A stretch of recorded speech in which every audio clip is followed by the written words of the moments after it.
Tell you what, seeing that guy performing at Reading Festival the other day, you'd think there was no COVID anywhere. A little bit of love, 7:10.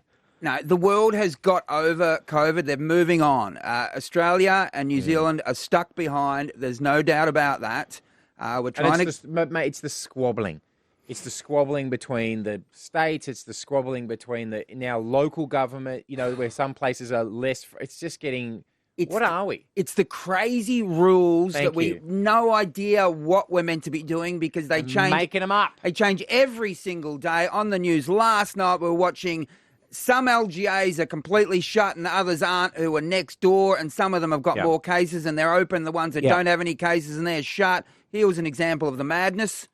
There are questions over Burwood's status as a hotspot. Cases have remained as low as 2 per day, and today there were 0. While the Inner West, Randwick and Ryde have seen an increase in infections.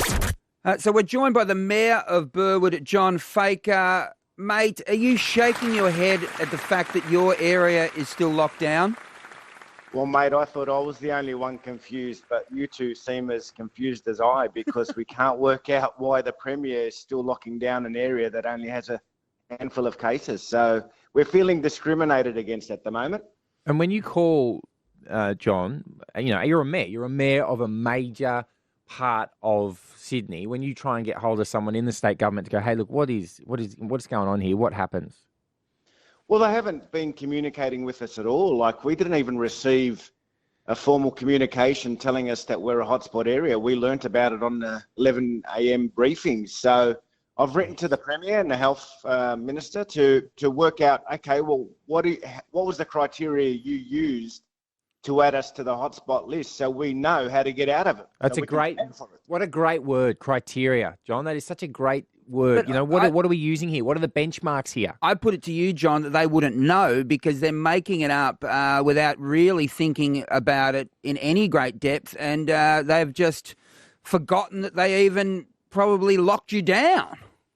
Well, mate, that's a real possibility because, and look, with the pandemic, it's really important. We're all in this together. So this isn't about politics, right? So this is about the Premier responding to the mayors of the hotspot areas to sit down and work with us because, our council has been planning around this pandemic and trying to get our residents vaccinated because that's the key to get my residents out of a hotspot and getting them out of this lockdown and the state, really. So we've been calling on the government, New South Wales Health, to increase testing clinics here. They haven't responded. We had to actually go out and arrange those ourselves. We had to call for we're continuing to call for a permanent walk-in vaccination hub because, if you're a hotspot area and we want to increase vaccination rates, let's get the vaccine out to the people. Can I say, John, the permanent walk-in vaccination hubs should be in every single suburb and spend the money there so that everyone can get vaccinated. And within 6 weeks, if you haven't got vaccinated, it's obviously your decision. You're not going to get vaccinated. And so we can open up, John. Is that fair? Well, you're spot on. You're spot on. And, the key is, as I mentioned, increasing those vaccination rates. My residents are starting to lose hope because everyone's starting to realise that I think the government, doesn't have a plan. They've lost control of this mess. They don't know how to get us out of it. They seem to be changing the rules and the health orders every day. It's too hard to keep up with now. It's confusing residents. And people need hope. People need a plan. People need to see the end goal so we know how to actually, as a team and as a community, get through this together. And that's why the Premier, I think, it was silly of her not to sit down with the mayors because the mayors are the closest to the people on the ground and we know what's happening.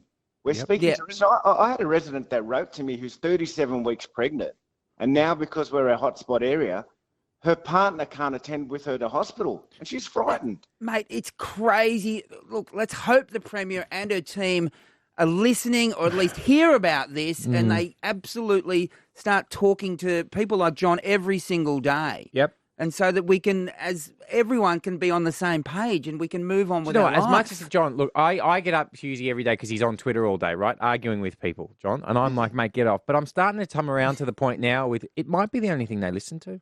If people have got social media, if people can write an email or a letter or something to your local politician today or to a premier, do it. It might be the only thing that gets them to realise what's actually going on. Yeah. You know what I mean? Good luck, John. Because if John can't get through to them. Anyway, John, Mayor of Burwood, thanks so much, mate. We'll check back in soon. Thanks, gents. Have a good morning. She's the Ed Neri.